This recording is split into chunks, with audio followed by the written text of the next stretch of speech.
Well, let's speak to Sean Cox, who's the Director of International Affairs at Bahcesehir University here in Istanbul. Thank you very much for coming in. It's been a fairly breathtaking pace this first 100 days. How has Donald Trump actually fared, though? At best, what we can say about his first 100 days is that it's been an uneven performance. At worst, we can say it's been an abject failure. In terms of the legislative agenda, which he outlined both during the campaign and after he was elected, he's accomplished very little. The only successful part of his campaign promise was to put a person into the Supreme Court in Neil Gorsuch.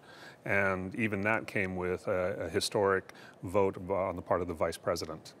It's not unusual for politicians to fail to live up to their campaign promises, though. Has he done any worse than other presidents at this stage? Basically, what we've seen from all of the polling and from all of the data that's been collected going back to Eisenhower, he has had the worst performance overall in getting his legislative agenda on the books. George W. Bush didn't have a particularly successful first 100 days, but afterwards, most people think that his presidency was generally successful, and he was helped a bit by post 9/11 consequences.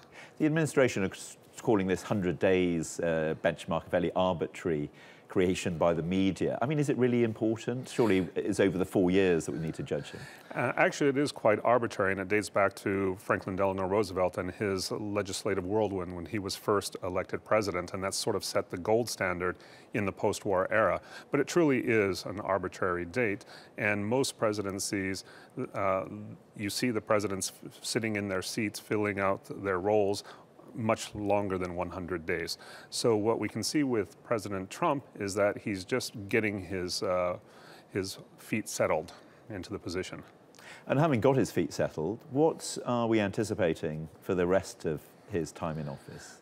Well, no one can really say, because what we've seen from the first 100 days, while there's been some consistency in national security, he has a very strong team backing him, he's had some very dramatic about-faces on Syria, on North Korea, on NATO, and he's remained fairly unpredictable when it comes to the foreign policy front. When it comes to domestic politics, he's got to he still has to maintain the support of his base, but while also reaching out to those who he can convince to get on his side for the policies and agenda that he wants to implement.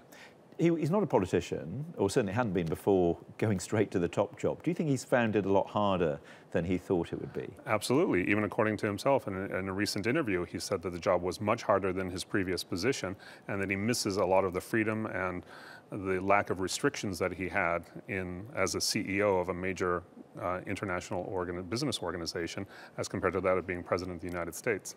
Is he going to last the full 4-year term? Oh, he'll absolutely last. I can't see him wanting to resign or to be put out of office in any way. He'll figure it out eventually, but I don't know over the course of 4 years if it will be that successful. Sean Cox, thank you very much indeed for joining us.